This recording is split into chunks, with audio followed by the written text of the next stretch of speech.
मैं सुधांशु मिश्रा अपने चैनल मिश्रा जी के माध्यम से आप सभी श्रोतागण को चंदन वंदन और अभिनंदन।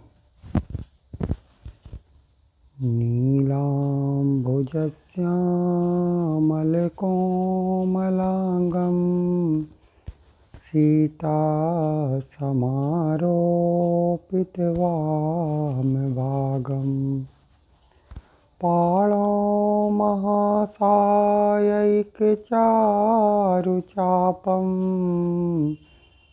नमामि रामं रघुवंशनाथं।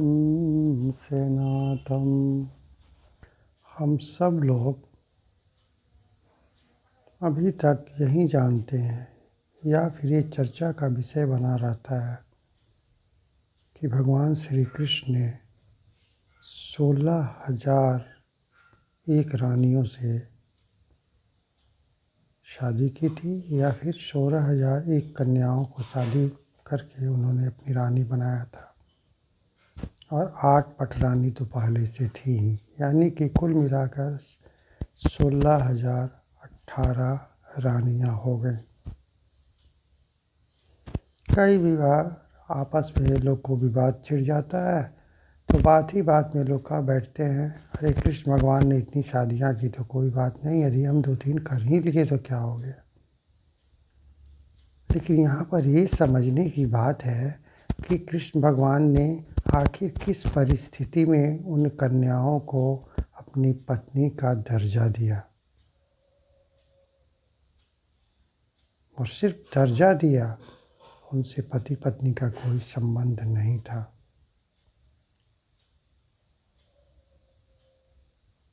ये कहानी द्वापर युग की है। उस समय नरकासुर नाम का एक बहुत ही क्रूर और पराक्रमी राक्षस हुआ करता था, जो कि अपनी शक्ति के बल पर देवताओं पर विजय प्राप्त कर चुका था। पृथ्वी और स्वर्ग पर उसका अधिकार था। इंद्र का पराजित कर चुका था, और इंद्र की माता, देवताओं की जो माँ अदिति थी, उनका कुंडल भी वो छीन लिया था।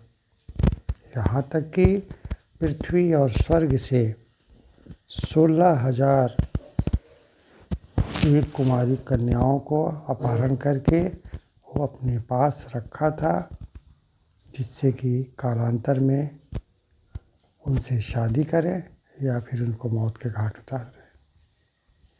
सारे देवतागण थक गए थे, लेकिन उसका अत्याचार थमने का नाम नहीं ले रहा था।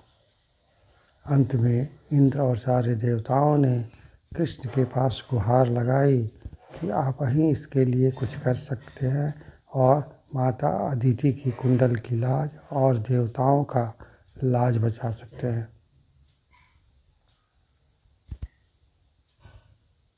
कृष्ण इस काम के लिए तैयार हुए, और साथ में उन्होंने अपनी पटरानी सत्यभामा को भी लिया, क्योंकि सत्यभामा मायावी शक्ति जानती थी, और मायावी शक्तियों को काटने का उनमें काफ़ी हुनर भी था।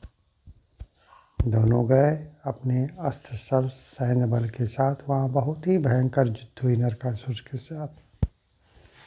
नरकासुर का एक बहुत ही वीर शक्तिशाली सेनापति था, जिसका नाम मुरा था।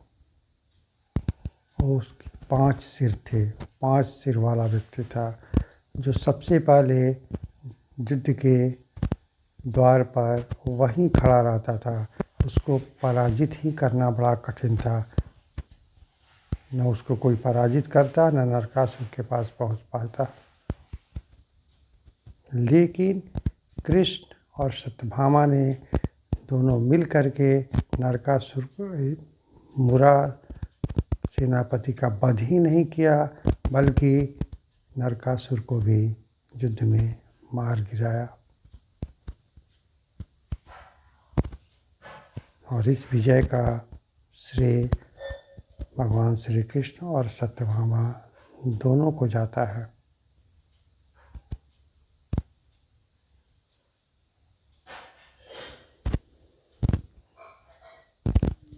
और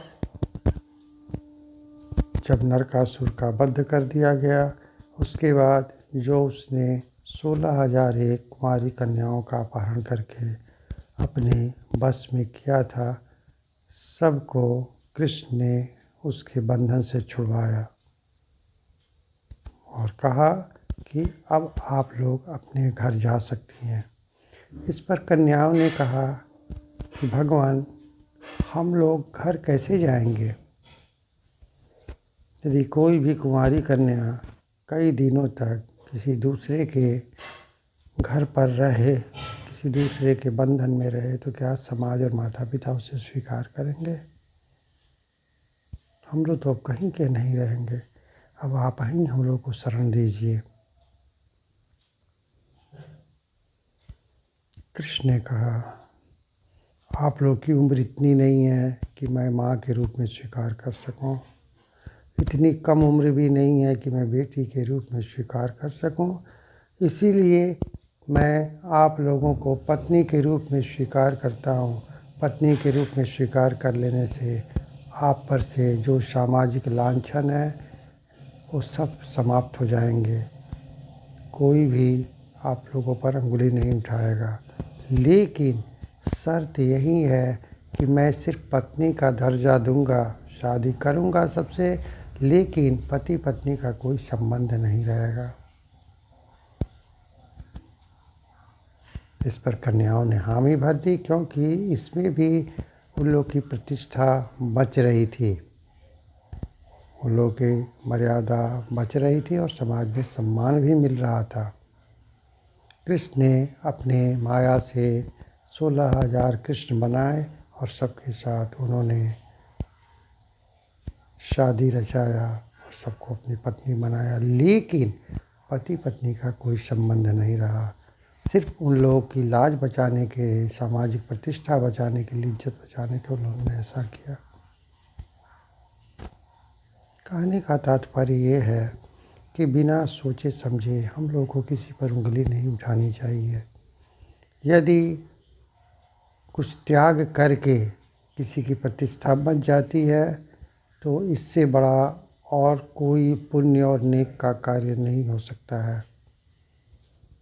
यदि मनुष्य योनि में हम जन्म लिए हैं तो उसी कृष्ण की तरह हम भी नेक कार्य करके भगवान कृष्ण और राम बन सकते हैं। उनको भगवान इसलिए कहते हैं कि उन्होंने काफ़ी मर्यादित काम किया, मर्यादा के बंधन में रह करके उन्होंने नेक कार्य किए। हम लोग भी उससे सीख ले करके नेक कार्य करें और मर्यादा के अंदर में रहें, सामाजिक प्रतिष्ठा को बनाए रखें, किसी गिरे हुए को उठने वाले को गिराने की कोशिश कभी भी ना करें।